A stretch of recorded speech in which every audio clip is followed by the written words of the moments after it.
انجیل متی باب 6 آیات 1 تا 34. سوال اول: هشدار عیسی به شاگردان خود در مورد انجام اعمال نیک چه بود؟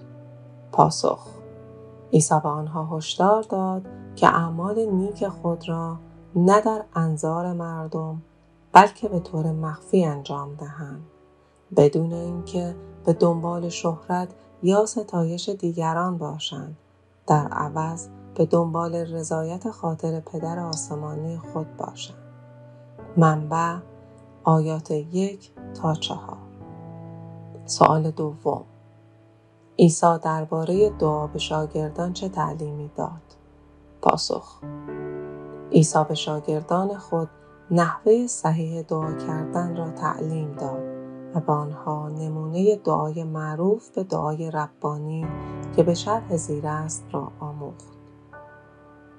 ای پدر ما که در آسمانی، نام تو مقدس باد، ملکوت تو بیاید، اراده تو چنان که در آسمان است بر زمین نیز کرده شود. نان کفاف ما را امروز به ما بده و قرضهای ما را ببخش چنان که ما نیز قرضداران خود را میبخشیم. و ما را در آزمایش میاور بلکه از شریر ما را رهایی ده، زیرا ملکوت و قوت و جلال تا ابدالآباد از آن توست. آمین. منبع آیات 5 تا 15. سوال سوم: عیسی در مورد ذخیره گنج در زمین در برابر ذخیره آن در آسمان چه میگوید؟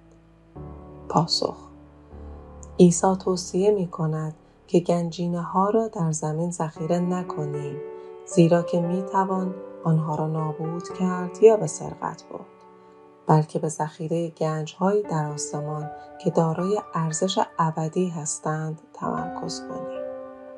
منبع آیات 19 تا 21. سوال 4: عیسی چه هشداری در مورد خدمت به 2 ارباب می‌دهد؟ پاسخ: عیسی هشدار داد نمی‌توانی به 2 ارباب خدمت کنی. باید فقط یکی از آنها را دوست داشته باشی و فقط به یکی وفادار بمانی. همچنین نمی‌توانی هم بنده خدا باشی و هم بنده پول. منبع آیه 24. سوال 5: عیسی چگونه به موضوع نگرانی در امور دنیوی پرداخته است؟ پاسخ: عیسی شاگردان خود را تشویق می‌کند که نگران نیازهای ابتدایی خود نباشند، بلکه به محبت خدا اعتماد کنند، همچنین بر اهمیت جستجوی ملکوت و عدالت خدا تأکید می‌کند. منبع آیات 25 تا 34.